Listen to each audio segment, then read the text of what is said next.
Hi, you are watching nutri physician. ಈ channel ಮುಖ್ಯವಾಗಿ nutritious food ಮತ್ತು ಹೆಲ್ದಿ ಲಿವಿಂಗ್ ಬಗ್ಗೆ. And I am Krishi Somanna, nutri physician. ನಿಮ್ಮ ಜೊತೆ ನಿಮ್ಮ ಮನೆಯಲ್ಲಿ ನ್ಯೂಟ್ರಿಷನ್ ಬಗ್ಗೆ ನಾಲೆಜ್ ಶೇರ್ ಮಾಡೋಕ್ಕೆ ಬಂದಿದ್ದೀನಿ. ಸೊ ಪ್ಲೀಸ್ ಲೈಕ್ ಮಾಡಿ ಮತ್ತು ಸಬ್ಸ್ಕ್ರೈಬ್ ಮಾಡಿ. ಹೋಪ್ಫುಲಿ ನನ್ನ last episode quick weight loss part 1 ನಿಮ್ಮೆಲ್ರಿಗೂ ಹೆಲ್ಪ್ಫುಲ್ ಆಯಿತು ಅಂತ ಅಂದ್ಕೊಳ್ತೀನಿ. ಸೊ ಇದು ಪಾರ್ಟ್ 2 ಅಲ್ಲಿ ನಾನೇನು ಎಕ್ಸ್ಪ್ಲೇನ್ ಮಾಡ್ತೀನಿ ಅಂತ ಅಂದರೆ ವೆರಿ ಬೇಸಿಕ್ ಇಂಪಾರ್ಟೆಂಟ್ ಪಾಯಿಂಟ್ಸ್ಗಳನ್ನ ಎಕ್ಸ್ಪ್ಲೇನ್ ಮಾಡ್ತೀನಿ. ಲೈಕ್ ರೈಸ್ ಬಗ್ಗೆ ಎಕ್ಸ್ಪ್ಲೇನ್ ಮಾಡ್ತೀನಿ, ಆಯಿಲ್ ಬಗ್ಗೆ ಯಾವ ಟೈಪ್ ಆಯಿಲ್ಸ್ ಯೂಸ್ ಮಾಡಬೇಕು ಅಂತ ಎಕ್ಸ್ಪ್ಲೇನ್ ಮಾಡ್ತೀನಿ, ಶುಗರ್ ಯಾಕೆ ಕೆಟ್ಟೋದು, ಆ್ಯಂಡ್ ನಾನ್ ವೆಜ್ಜಲ್ಲಿ ಚಿಕನಲ್ಲಿ ಯಾವ ಪೀಸ್ ತಿನ್ನಬೇಕು, ಪೊಟ್ಯಾಟೋಸ್ ಬಾಡಿಗೆ ಒಳ್ಳೆಯದಾ ಕೆಟ್ಟದಾ, ಇದೆಲ್ಲ ಲಿಟಲ್ ಥಿಂಗ್ಸ್ಗಳನ್ನ ಎಕ್ಸ್ಪ್ಲೇನ್ ಮಾಡ್ತೀನಿ. All these little things are going to make a huge difference in your life.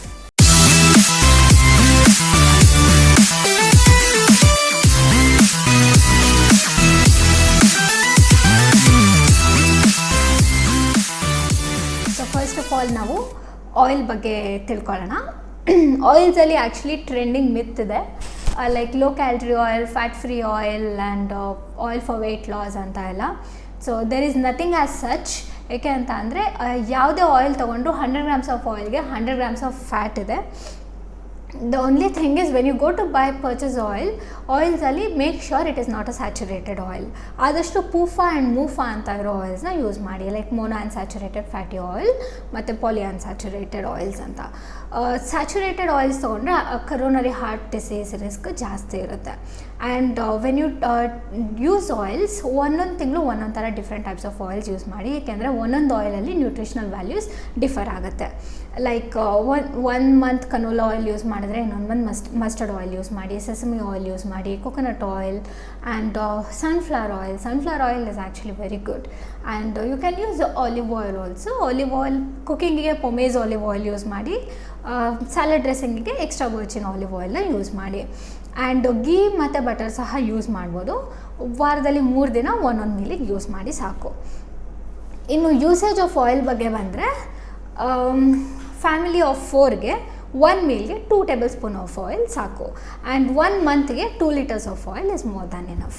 ಆಯಿಲ್ನ deep fry ಮಾಡುವಾಗ ಒಂದ್ಸಲಿ ಡೀಪ್ ಫ್ರೈ ಮಾಡಿರೋ ಆಯಿಲ್ನ ಪುನಃ ಮತ್ತೆ ಅದನ್ನೇ ಡೀಪ್ ಫ್ರೈ ಮಾಡಬೇಡಿ.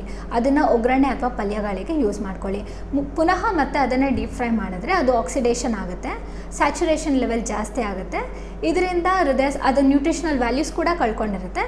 ಅದರಿಂದ ಹೃದಯ ಸಂಬಂಧಿ ಕಾಯಿಲೆಗಳು ಮತ್ತು ಕ್ಯಾನ್ಸರ್ ಬರೋ ಚಾನ್ಸಸ್ ಜಾಸ್ತಿ ಇರುತ್ತೆ. ನೆಕ್ಸ್ಟು ರೊಟ್ಟಿ, ಚಪಾತಿ, ದೋಸೆ ಎಲ್ಲ ಮಾಡುವಾಗ ಒಂದು 1/2 teaspoon ಆಫ್ ಆಯಿಲ್ ಯೂಸ್ ಮಾಡಬೇಕು ಅಂತ ಅಂದರೆ ಸ್ಪ್ರೆಡ್ ಮಾಡೋದಕ್ಕೆ ಕಷ್ಟ ಆಗುತ್ತೆ. ಸೊ ಆ ಟೈಮಲ್ಲಿ ಏನು ಮಾಡಿ ಅಂತಂದರೆ 1 bowl ತೊಗೊಳ್ಳಿ, ಅದಕ್ಕೆ 1/2 teaspoon ಆಫ್ ಆಯಿಲ್ ಹಾಕ್ಕೊಳ್ಳಿ. ಸ್ಮಿಯರಿಂಗ್ ಬ್ರಷ್, ಆಯಿಲ್ ಬ್ರಷ್ ಬರುತ್ತೆ, ಆಯಿಲ್ ಬ್ರಷ್ನ ಬೋಲ್ ಒಳಗೆ ಡಿಪ್ ಮಾಡಿಬಿಟ್ಟು ಚಪಾತಿ ಮೇಲೆ ಸ್ಮಿಯರ್ ಮಾಡ್ಕೊಳ್ಬೋದು, ಇಲ್ಲ ದೋಸೆ ತವಾ ಮೇಲೆ ಸ್ಮಿಯರ್ ಮಾಡ್ಕೊಳ್ಬೋದು. ರೊಟ್ಟಿ ತಟ್ಟುವಾಗ ರೊಟ್ಟಿ ಆಯಿಲ್ ಕಮ್ಮಿ ಹಾಕೋದ್ರಿಂದ ರೊಟ್ಟಿ ಬರೋ ಚಾನ್ಸಸ್ ಇರುತ್ತೆ. ಆ ಟೈಮಲ್ಲಿ ನೀವು ಬಟರ್ ಪೇಪರ್ ಯೂಸ್ ಮಾಡ್ಬೋದು. ಆ್ಯಂಡ್ ಕಮ್ಮಿ ಆಯಿಲ್ ಯೂಸ್ ಮಾಡೋದ್ರಿಂದ ಒಗ್ಗರಣೆ ಮಾಡುವಾಗ, ಸ್ಟರ್ ಫ್ರೈ ಲೈಕ್ ಪಲ್ಯಗಳೆಲ್ಲ ಮಾಡುವಾಗ ಬರ್ನ್ ಆಗೋ ಚಾನ್ಸಸ್ ಇರುತ್ತೆ. ಆ ಟೈಮಲ್ಲಿ ನೀವು ಅವಾಗವಾಗ ವಾಟರ್ ಸ್ಪ್ರಿಂಕಲ್ ಮಾಡ್ಕೊಳ್ತಾ ಇರಿ. ನೆಕ್ಸ್ಟ್ ಟಾಪಿಕ್, ನಾನು ಶುಗರ್ ಬಗ್ಗೆ ಎಕ್ಸ್ಪ್ಲೇನ್ ಮಾಡ್ತೀನಿ. ಶುಗರ್ನ ನಾವು ಪಾಯ್ಸನ್ ಅಂತಲೇ ಕನ್ಸಿಡರ್ ಮಾಡ್ತೀವಿ. ಎಷ್ಟೊಂದು ಯೂಟ್ಯೂಬ್ ಚಾನಲ್ಸಲ್ಲಿ ಹೇಳ್ತಾರೆ ಶುಗರ್ನ ಅವಾಯ್ಡ್ ಮಾಡಿ ಅಂತ. Yes, they are right. ಶುಗರ್ನ ಆ್ಯಕ್ಚುಲಿ ಬ್ಲೀಚ್ ಮಾಡ್ತಾರೆ. It's a chemical process and it's highly poisonous to our body. So ಆದಷ್ಟು sugary sweet, sugary drink, sugary ಫುಡ್ನ ಅವಾಯ್ಡ್ ಮಾಡಿ. ಆ್ಯಂಡ್ ಶುಗರ್ ನಮ್ಮ ಬಾಡಿಲಿ ಸೆಲ್ಸ್ನ ಡ್ಯಾಮೇಜ್ ಮಾಡುತ್ತೆ. ಇದರಿಂದ ಕ್ಯಾನ್ಸರ್ ರಿಸ್ಕ್ ಜಾಸ್ತಿ ಇರುತ್ತೆ. ಕ್ಯಾನ್ಸರ್ ಪೇಷಂಟ್ಸ್ಗೆ ಆ್ಯಕ್ಚುಲಿ ಫಸ್ಟ್ ಸ್ಟೇಜಲ್ಲಿ ಅವ್ರು ಡಾಕ್ಟ್ರಿಗೆ ಹೋದ ತಕ್ಷಣ ಸ್ಟಾಪ್ ಮಾಡಿಸಿದ್ರೆ ಶುಗರ್ನ. And sugar leptin resistance, leptin hormone ಬಗ್ಗೆ ನಾನು last episode quick weight loss part 1ಅಲ್ಲಿ ಎಕ್ಸ್ಪ್ಲೇನ್ ಮಾಡಿದ್ದೀನಿ. ಲೆಪ್ಟಿನ್ ಹಾರ್ಮೋನ್ ಅಪಟೈಟ್ನ ಕಂಟ್ರೋಲ್ ಮಾಡೋ ಹಾರ್ಮೋನ್. ನಾವು ಊಟ ಮಾಡುವಾಗ ಹೊಟ್ಟೆ ತುಂಬಿದೆ ಸಾಕು ಅನ್ನೋ ಸಿಗ್ನಲ್ನ ಕೊಡೋ ಹಾರ್ಮೋನ್ ಇದು. ನಾವು ಯಾವಾಗ ಶುಗರ್ನ ಜಾಸ್ತಿ ಸೇವಿಸ್ತೀವಿ ಆವಾಗ ಈ ಲೆಪ್ಟಿನ್ ನಮ್ಮ ಬಾಡಿಲಿ ವರ್ಕ್ ಆಗಲ್ಲ, ರೆಸ್ಪಾಂಡ್ ಮಾಡೋದಕ್ಕೆ ಸ್ಟಾರ್ಟ್ ಮಾಡಲ್ಲ. ಸೊ ನಿಮ್ಗೆ ಯಾವಾಗಲಾದರೂ ಸ್ವೀಟ್ ಕ್ರೇವಿಂಗ್ ಆದರೆ ಆದಷ್ಟು ರೇಸನ್ಸ್ ತಿನ್ನಿ, ಆಪ್ರಿಕಾಟ್ಸ್ ತಿನ್ನಿ, ಇಲ್ಲ ಡೇಟ್ಸ್ ತಿನ್ನಿ. ಸೊ ನೆಕ್ಸ್ಟ್ ಟಾಪಿಕ್ಕಿಗೆ ಬರೋಣ. Next topic is rice. Rice ಅಂತ ಬಂದರೆ ನಮ್ಮ ಸೌತ್ ಇಂಡಿಯನ್ಸ್ಗೆ ಇಟ್ಸ್ ಅ ಸ್ಟೇಪಲ್ ಫುಡ್. ನಾವು ರೈಸ್ ಅಂತೂ ತಿನ್ನೋದು ಬಿಟ್ಟಿರೋಕ್ಕಾಗಲ್ಲ. But the good news is rice doesn't make you fatter. Yes, rice doesn't make you fatter. ಹೇಗೆ ಅಂತ ಅಂದರೆ ನವಡೇಸ್ ನಾವು ಫುಡ್ನ ಗ್ಲೈಸಮಿಕ್ ಇಂಡೆಕ್ಸ್ ಅಕಾರ್ಡಿಂಗ್ಲಿ ವೇ ಮಾಡ್ತೀವಿ. ಗ್ಲೈಸಮಿಕ್ ಇಂಡೆಕ್ಸ್ ಅಂತ ಅಂದರೆ ಶುಗರ್ ನಮ್ಮ ಬಾಡಿಲಿ ಎಷ್ಟು ಬೇಗ ಅಬ್ಸಾರ್ಬ್ ಆಗುತ್ತೆ ಅಂತ. ಶುಗರ್ ಏನಾದರೂ ಫಾಸ್ಟಾಗಿ ಅಬ್ಸಾರ್ಬ್ ಆದರೆ it leads to health issues and it leads to obesity too. So glycemic index ನಮ್ಮ ಬಾಡಿಲಿ ಗ್ಲೈಸಮಿಕ್ ಇಂಡೆಕ್ಸ್ ಫುಡ್ಡಲ್ಲಿ 1 to 100 ರೇಂಜ್ ಆಗುತ್ತೆ. ಯಾವುದು ಗ್ಲೈಸಮಿಕ್ ಇಂಡೆಕ್ಸ್ 50 ಒಳಗಿದೆ ಅದು ಒಳ್ಳೆಯದು. ರೈಸಿಂದು ಗ್ಲೈಸಮಿಕ್ ಇಂಡೆಕ್ಸ್ 70 ಇದೆ. ಬಟ್ ನಾವು ರೈಸ್ನ ದಾಲ್, ಕಾಳುಗಳ ಸಾಂಬಾರು, ತರಕಾರಿ ಸಾಂಬಾರು ಆ್ಯಂಡ್ ಪಲ್ಯಗಳು, ಸ್ಯಾಲಡ್ಗಳ ಜೊತೆ ತಿಂದರೆ ಗ್ಲೈಸಮಿಕ್ ಇಂಡೆಕ್ಸ್ 70 ಇದ್ದಿದ್ದು 35 to 40 ಬರುತ್ತೆ. ಸೊ ಆದಷ್ಟು ದಾಲ್ ಬೇರೆ ಫುಡ್ಗಳ ಜೊತೆ ರೈಸ್ನ ತಿನ್ನಿ and it doesn't make a huge difference. And different types of ರೈಸ್ನ ಯೂಸ್ ಮಾಡಿ. Brown rice, unpolished rice, red cargo rice, Matta rice, jeera rice, basmati rice, ಈ ಥರ ವೆರೈಟೀಸ್ ಆಫ್ ರೈಸ್ನ ಯೂಸ್ ಮಾಡಿ. ಒಂದೇ ಟೈಪ್ ಫುಡ್ನ ಯಾವತ್ತೇ ಆಗಲಿ ಬಾಡಿಗೆ ಹ್ಯಾಬಿಚುಯೇಟ್ ಆಗೋ ಚಾನ್ಸಸ್ ಕೊಡಬೇಡಿ, ಏಕೆಂದರೆ ಬಾಡಿ ರೆಸ್ಪಾಂಡ್ ಮಾಡೋದಕ್ಕೆ ಸ್ಟಾಪ್ ಮಾಡುತ್ತೆ. ರೈಸ್ನ ಯಾವತ್ತೇ ಆಗಲಿ ರಿಪೀಟೆಡ್ಲಿ ವಾಶ್ ಮಾಡಿಬಿಡಿ. ಹಾಗೇನಾದರೂ ವಾಶ್ ಮಾಡಿದಾಗ ಅದರಲ್ಲಿರೋ ಫೋಲಿಕ್ ಆ್ಯಸಿಡ್ ಮತ್ತು vitamin B1 thiamine wash out ಆಗುತ್ತೆ. ನಾರ್ಮಲ್ ಕಂಡೀಷನಲ್ಲಿ ಇರೋರು ರೈಸ್ನ 1 ಮೀಲಲ್ಲಿ 150 ಗ್ರಾಮ್ಸ್ ಸೇವಿಸ್ಬೋದು. ಪರ್ ಡೇ 250 ಗ್ರಾಮ್ಸ್ ತೊಗೊಳ್ಬೋದು. ಯಾವುದೇ ಫುಡ್ ಆಗಲಿ, ರೈಸ್, ರಾಗಿ, ಬಾಜ್ರಾ ರೊಟ್ಟಿ, ಇವೆಲ್ಲ ಕಾರ್ಬೋಹೈಡ್ರೇಟ್ಸ್. ಇದನ್ನು ನಾವು ಸೇವಿಸಿದಾಗ ಇದೆಲ್ಲ ಗ್ಲೂಕೋಸ್ಗೆ ಕನ್ವರ್ಟ್ ಆಗುತ್ತೆ. ಇದು ನಮ್ಮ ಇಂಟೆಸ್ಟೈನಿಂದ ಬ್ಲಡ್ಗೆ ಅಬ್ಸಾರ್ಬ್ ಆಗಬೇಕಾದ್ರೆ ಬಿಟ್ ಬೈ ಬಿಟ್ ಸ್ಲೋ ಆಗಿ ಅಬ್ಸಾರ್ಬ್ ಆಗಬೇಕು. ಒಂದೇ ಸಲ ಅಬ್ಸಾರ್ಬ್ ಆದರೆ ಇದರಿಂದ ಇನ್ಸುಲಿನ್ ಫ್ಲಕ್ಸ್ ಅಥವಾ ಗ್ಲೂಕೋಸ್ ಫ್ಲಕ್ಸ್ ಆಗುತ್ತೆ. ಈ ರೀತಿ ಏನಾದರೂ ಆದಾಗ ಲೆಪ್ಟಿನ್ ರೆಸಿಸ್ಟೆನ್ಸ್ ಆಗುತ್ತೆ. ಲೆಪ್ಟಿನ್ ರೆಸಿಸ್ಟೆನ್ಸ್ ಅಂತ ಅಂದರೆ ಸೆಲ್ಸು ಲೆಪ್ಟಿನ್ಗೆ ರೆಸ್ಪಾಂಡ್ ಮಾಡಲ್ಲ. ಈ ಥರ ಏನಾದರೂ ಆದಾಗ ಗ್ಲೂಕೋಸ್ ಸೆಲ್ಲೊಳಗೆ ಅಬ್ಸಾರ್ಬ್ ಆಗಬೇಕು. ಗ್ಲೂಕೋಸ್ ಸೆಲ್ಲೊಳಗೆ ಅಬ್ಸಾರ್ಬ್ ಆಗದಲ್ಲೇ ಬ್ಲಡ್ಡಲ್ಲೇ ಉಳ್ಕೊಳ್ಳುತ್ತೆ. ಗ್ಲೂಕೋಸ್ ಯಾವಾಗ ಬ್ಲಡ್ಡಲ್ಲೇ ಉಳ್ಕೊಳ್ಳುತ್ತೆ ಅದರಿಂದ ಡಯಾಬಿಟಿಸ್ ಟೈಪ್ 2 ಬರುತ್ತೆ. ಅದರಿಂದ ರೈಸ್ ತಿನ್ನುವಾಗ ಆದಷ್ಟು ಫೈಬರ್ ರಿಚ್ ವೆಜಿಟೇಬಲ್ಸ್ ಜೊತೆ ತಿನ್ನಿ. ಆವಾಗ ಗ್ಲೂಕೋಸ್ ಇಂಟೆಸ್ಟೈನಿಂದ ಬ್ಲಡ್ಗೆ ಸ್ಲೋ ಆಗಿ ಅಬ್ಸಾರ್ಬ್ ಆಗುತ್ತೆ. ಸೊ ನೆಕ್ಸ್ಟು ಚಪಾತಿ ಮತ್ತು ರೈಸ್ನ ಒಂದೇ ಮೀಲಲ್ಲಿ ತಿನ್ನಬೇಡಿ. ಏಕೆ ಅಂತ ಅಂದರೆ ರೈಸ್ ಮತ್ತು ಚಪಾತಿ ಗ್ಲೈಸಮಿಕ್ ಇಂಡೆಕ್ಸ್ ಜಾಸ್ತಿ ಡಿಫ್ರೆನ್ಸ್ ಏನಿಲ್ಲ. ರೈಸಿಂದು 70 ಇದೆ, ಚಪಾತಿದು 60 ಇದೆ. ಆ್ಯಂಡ್ ಇನ್ನೊಂದು ಲಾಸ್ಟ್ ಕ್ವಿಕ್ ರೈಸ್ ಬಗ್ಗೆ ಒಂದು ಟಿಪ್ ಕೊಡ್ತೀನಿ.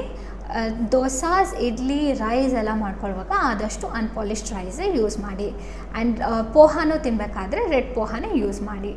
ಇನ್ನೊಂದು ಇಂಪಾರ್ಟೆಂಟ್ ಪಾಯಿಂಟ್, ರೈಸ್ ಬ್ಲಡ್ಗೆ ನಿಧಾನಕ್ಕೆ ಅಬ್ಸಾರ್ಬ್ ಆಗಬೇಕು ಅಂತ ಅಂದರೆ ಬಿಸಿ ರೈಸ್ನ ತಿನ್ನೋದನ್ನು ಅವಾಯ್ಡ್ ಮಾಡಿ. ಪ್ರೆಷರ್ ಕುಕ್ ಮಾಡಿ ಕೂಲ್ ಮಾಡಿ ರೈಸ್ನ ಸೇವಿಸಿ. ನೆಕ್ಸ್ಟ್ ಟಾಪಿಕ್ ಮಿಲ್ಕ್ ಬಗ್ಗೆ ಎಕ್ಸ್ಪ್ಲೈನ್ ಮಾಡ್ತೀನಿ. ಮಿಲ್ಕ್ ಆದಷ್ಟು ಫ್ಯಾಟ್ ಫ್ರೀ ಮಿಲ್ಕನ್ನೇ ಯೂಸ್ ಮಾಡಿ. Women up to 150 ml of milk ತೊಗೊಳ್ಳಿ. Men up to 200 ml of milk ತೊಗೊಳ್ಳಿ. 150 ml ಆಫ್ ಮಿಲ್ಕಲ್ಲೇ actually sufficient of protein, calcium, phosphorus ನಿಮ್ಮ ಬಾಡಿಗೆ ಸಿಗುತ್ತೆ. ಆ್ಯಂಡ್ PCOS ಇರೋರು ಮಿಲ್ಕ್ನ ಅವಾಯ್ಡ್ ಮಾಡಿ. ಅದ್ರ ಬದಲು ನಾನು ಸ್ಟಾಪ್ ಮಾಡಿ ಅಂತಲೇ ಹೇಳ್ತೀನಿ. ಏಕೆ ಅಂತ ಅಂದರೆ ಕವಿಂದ ಬರೋ ಆಕ್ಸಿಟೋಸಿನ್ ಹಾರ್ಮೋನ್ ಮಿಲ್ಕಿಗೆ ಬರುತ್ತೆ. ಅದು ಹ್ಯೂಮನ್ ಬಾಡಿಗೆ ಎಂಟರ್ ಆಗಿ ಎಸ್ಪೆಷಲಿ ಹೆಣ್ಮಕ್ಳಿಗೆ ಹಾರ್ಮೋನಲ್ ಪ್ರೊಫೈಲ್ನ ಎಫೆಕ್ಟ್ ಮಾಡುತ್ತೆ. ಸೊ ಅದರಿಂದ PCOS ಇರೋರು ಮಿಲ್ಕ್ನ ಸ್ಟಾಪ್ ಮಾಡಿ. ಇದ್ರ ಬಗ್ಗೆ ನಾನು ಡೀಟೇಲ್ ಎಕ್ಸ್ಪ್ಲನೇಷನ್ ನನ್ನ next video is all about PCOS, ಅದರಲ್ಲಿ ಎಕ್ಸ್ಪ್ಲೇನ್ ಮಾಡ್ತೀನಿ. ಈಗ ಪೊಟ್ಯಾಟೊ ಬಗ್ಗೆ ಕೆಲವು ಇನ್ಫಾರ್ಮೇಷನ್ ಕೊಡ್ತೀನಿ. ಈ ಒಂದು ಪೊಟ್ಯಾಟೊ ಕಾಂಪ್ಲೆಕ್ಸ್ ಕಾರ್ಬೋಹೈಡ್ರೇಟ್ ಆದ್ರೂ ಅದರಲ್ಲಿ ಹೈ ಲೆವೆಲ್ಸ್ ಆಫ್ ಸ್ಟಾರ್ಚ್ ಇದೆ. ಈಗ ಪೊಟ್ಯಾಟೊನೂ ಸಹ ಇನ್ಸುಲಿನ್ ರೆಸಿಸ್ಟೆಂಟ್ ನಾನು ರೈಸ್ ಟಾಪಿಕಲ್ಲೇ ಎಕ್ಸ್ಪ್ಲೇನ್ ಮಾಡಿದ್ದೀನಿ. ಸೆಲ್ಸ್ ಇನ್ಸುಲಿನ್ಗೆ ರೆಸ್ಪಾಂಡ್ ಆಗಲ್ಲ. ಸೊ ಇದರಿಂದ ನಾವು ಏನು ಮಾಡಬೇಕು ಅಂತ ಅಂದರೆ ಪೊಟ್ಯಾಟೊನ ಬಾಯ್ಲ್ ಮಾಡಿ ಕೂಲ್ ಮಾಡಿ ತಿನ್ನಬೇಕು. ಆ್ಯಂಡ್ ಪೊಟ್ಯಾಟೊನ ಬೇರೆ vegetables like fibre rich vegetables ಜೊತೆ ಮಿಕ್ಸ್ ಮಾಡಿ ತಿನ್ನಬೇಕು. ಆ್ಯಂಡ್ ಪೊಟ್ಯಾಟೊ ತಿನ್ನುವಾಗ ಮೋಸ್ಟ್ ಇಂಪಾರ್ಟೆಂಟ್ಲಿ ಸ್ಕಿನ್ನ ಪೀಲ್ ಮಾಡಬೇಡಿ. ಸ್ಕಿನ್ನಲ್ಲಿ ಫೈಬರ್ ಕೂಡ ಇದೆ, ಅದ್ರ ಜೊತೆಗೆ most of the vitamins and minerals ಸ್ಕಿನ್ನಲ್ಲೇ ಇರೋದು. ಯಾವುದೇ ತರಕಾರಿ ನೀವು ತೊಗೊಂಡ್ರೂ ಆದಷ್ಟು ಸ್ಕಿನ್ನ ಪೀಲ್ ಮಾಡಬೇಡಿ. ಸ್ಕಿನ್ ಪೀಲ್ ಮಾಡೋ ಪರಿಸ್ಥಿತಿ ಬಂದ್ರೂ ತುಂಬ ಡೀಪಾಗಿ ಸ್ಕಿನ್ ಪೀಲ್ ಮಾಡಬೇಡಿ. ಯಾಕೆಂದರೆ most of the important vitamins skin ಕೆಳಗೇ ಇರೋದು. ನಾವು ದ ನೆಕ್ಸ್ಟ್ ಫುಡ್, ನಿಮ್ಮೆಲ್ಲರೂ ಮನೆಯಲ್ಲೂ ವಾರಕ್ಕೆ ಒಂದಿನಾದರೂ ಕ್ವಿಕ್ ಫಿಕ್ಸ್ ಆಪ್ಷನ್ ಆಗಿ ಇದನ್ನು ಇಟ್ಕೊಳ್ತೀರಾ. ಬ್ರೇಕ್ಫಾಸ್ಟ್ಗಾಗಲಿ, ಈವ್ನಿಂಗ್ ಸ್ನ್ಯಾಕ್ಗಾಗಲಿ bread sandwich, French toast, bread omelette ಅಂತ ಮಾಡ್ಕೊಳ್ತೀರಾ. ಇದನ್ನು ಹೆಲ್ದಿಯರ್ ವರ್ಷನ್ ಆಗಿ ಮಾಡ್ಕೊಳ್ಬೇಕು ಅಂತ ಬ್ರೌನ್ ಬ್ರೆಡ್ ಯೂಸ್ ಮಾಡ್ತೀರಾ. But brown bread brown colour ಬರೋದಕ್ಕೆ ಡೈ ಆ್ಯಡ್ ಮಾಡಿರ್ತಾರೆ. It's again a chemical and it's a poison. And brown bread fact ಏನು ಅಂತ ಅಂದರೆ ಇದಕ್ಕೆ 80% ಆಫ್ ಮೈದಾ ಹಾಕಿರ್ತಾರೆ, ಜಸ್ಟ್ 20% ಆಫ್ ವೀಟ್ ಹಾಕಿರ್ತಾರೆ. ಆ್ಯಂಡ್ ಬ್ರೆಡ್ ಹಾಳಾಗಬಾರ್ದು ಅಂತ ಬ್ರೆಡ್ಗೆ ಲೆಡ್ ಆ್ಯಡ್ ಮಾಡಿರ್ತಾರೆ. ಲೆಡ್ ಇದೊಂದು ಹೆವಿ ಮೆಟಲ್. ನಮಗೆ ನಮ್ಮ ಬಾಡಿ ಹೆವಿ ಮೆಟಲ್ನ ಪ್ರೊಸೆಸ್ ಮಾಡೋದಕ್ಕಾಗಲ್ಲ. ಲೆಡ್ ನಮ್ಮ ಬಾಡಿಗೆ ಎಂಟರ್ ಆದ ತಕ್ಷಣ ನಮ್ಮ ಬಾಡಿ ಲೆಡ್ನ ಹೊರಗೆ ಹಾಕೋದಕ್ಕೆ ತುಂಬಾ ಟ್ರೈ ಮಾಡ್ತಾ ಇರುತ್ತೆ. ಆ್ಯಂಡ್ ಲೆಡ್ ನಮ್ಮ ಬಾಡಿಲಿ ಇರಬಾರ್ದು, ಇಟ್ಸ್ ಹೈಲಿ ಡೇಂಜರಸ್. ಸೊ ಬ್ರೆಡ್ನ ಆದಷ್ಟು ಅವಾಯ್ಡ್ ಮಾಡಿ. ಬ್ರೆಡ್ ಬೇಕ್ಡ್ ಪ್ರಾಡಕ್ಟ್ಸು ಆ್ಯಂಡ್ ಬೇಕ್ರಿ ಪ್ರಾಡಕ್ಟ್ಸ್ನೆಲ್ಲ ಅವಾಯ್ಡ್ ಮಾಡಿ. ಬ್ರೆಡ್ಡಲ್ಲಿ ಶುಗರ್ ಸಹ ಸಾಕಷ್ಟು ಇದೆ. ಗ್ಲೈಸೆಮಿಕ್ ಇಂಡೆಕ್ಸ್, ಬ್ರೆಡ್ಡಿನ ಗ್ಲೈಸೆಮಿಕ್ ಇಂಡೆಕ್ಸ್ ಹೇಳಬೇಕು ಅಂತ ಅಂದರೆ 100/100 ಇದೆ. ನಾನ್ ವೆಜ್ ಬಗ್ಗೆ ಇನ್ಫಾರ್ಮೇಷನ್ ಬೇಕು ಅಂತ ಅಂದರೆ ಫಿಶಿಂದ ಸ್ಟಾರ್ಟ್ ಮಾಡ್ತೀನಿ. Fish is actually very good for your body. Fish ತೊಗೊಂಡ್ರೆ ಆದಷ್ಟು ಸೀ ಫಿಶ್ನ ತೊಗೊಳ್ಳಿ, ಅದರಲ್ಲಿ ಟೂನಾ, ಸ್ಯಾಮನ್ ಫಿಶ್ನ ತೊಗೊಳ್ಳಿ. And I wanted to tell you, fish ಅಂತ ಬಂದಾಗ ನನಗೆ ಒಮೆಗಾ 3 ನೆನಪಾಯಿತು. ಸೊ ಒಮೆಗಾ 3 ಬಗ್ಗೆ ಹೇಳಬೇಕು ಅಂತ ಅಂದರೆ ಇದು ಫಿಶ್ ಲಿವರಿಂದ ತೆಗೆದು ಮಾಡೋ ಕ್ಯಾಪ್ಸ್ಯೂಲ್ಸು. ಆ್ಯಂಡ್ ಇದು ಆ್ಯಕ್ಚುಲಿ ಲೋಕಲ್ ಸ್ಟೋರ್ಸಲ್ಲಿ ನೀವು ತಗೊಳ್ಳುವಾಗ it will cost around 500,000 rupees. But please don't by such supplements. ಏಕೆಂದರೆ ಇದು ಡೀಪ್ ಸಿಯಲ್ಲಿ, ಮಧ್ಯ ಸಿಯಲ್ಲಿ, ಡೀಪ್ ಸಿಯಲ್ಲಿ ಫಿಶಿಂದು ಲಿವರಿಂದ ತೆಗೆಯೋ ಆಯಿಲ್ ಇದು. And so it will cost around 9,000 to 10,000. ನಿಮಗೆ ಜೆನ್ಯೂನ್ ಪ್ರಾಡಕ್ಟ್ ಬೇಕು ಅಂತ ಅಂದರೆ FDA ಅಪ್ರೂವ್ಡ್ ಸಪ್ಲಿಮೆಂಟ್ಸ್ ತೊಗೊಳ್ಬೋದು. ಇಲ್ಲ ಅಂತ ಅಂದರೆ ನೀವು ಮಾತ್ರೆ ನುಂಗಿದಾಗ ಈ ಕ್ಯಾಪ್ಸ್ಯೂಲ್ ಸಪ್ಲಿಮೆಂಟ್ ನೀವು ತೊಗೊಂಡಾಗ ಹಾಫ್ ಆನ್ ಅವರ್ ಆದಮೇಲೆ, not half an hour, just within 10 or 15 minutes you will get a burp ಮಾಡ್ತೀರಾ. ಆ ಬರ್ಪಲ್ಲಿ ನಿಮಗೆ ಫಿಶ್ ಸ್ಮೆಲ್ ಬರಬೇಕು. ಬರಲಿಲ್ಲ ಅಂದರೆ it is filled with olive oil. So just don't waste your money on these fake products. Always buy a genuine products and ನಿಮ್ಮ ಹೆಲ್ತ್ಗೂ ಸಹ ಒಳ್ಳೆಯದು. ಈಗ ನಾನು ಚಿಕನ್ ಬಗ್ಗೆ ಹೇಳ್ತೀನಿ. ಚಿಕನಲ್ಲಿ ನೀವು 2 to 3 ಪೀಸಸ್ ಆಫ್ ಚಿಕನ್ ವಾರದಲ್ಲಿ 1 ದಿನ 1 ಮೀಲಲ್ಲಿ ತೊಗೊಳ್ಬೋದು. ಚಿಕನ್ ತೊಗೊಂಡಾಗ ಅಟ್ಲೀಸ್ಟ್ 1 ಕಪ್ ಅಥವಾ 1.5 ಕಪ್ ಆಫ್ ವೆಜಿಟೇಬಲ್ಸ್, ಸ್ಯಾಲಡ್ಸ್ ಅಥವಾ ತರಕಾರಿ ಪಲ್ಯಗಳು ತೊಗೊಳ್ಳಿ. ಚಿಕನ್ ಅಂತ ಅಲ್ಲ, ಯಾವುದೇ ನಾನ್ ವೆಜ್ ಫುಡ್ ತಿಂದಾಗಲೂ ಅದ್ರ ಜೊತೆ ಫೈಬರ್ನ ತಿನ್ನಿ. ಏಕೆಂದರೆ ಯಾವ ನಾನ್ ವೆಜ್ ಫುಡ್ಡಲ್ಲೂ ಫೈಬರ್ ಇರೋದಿಲ್ಲ. It's zero fibre. And non veg food are highly acidic to our body.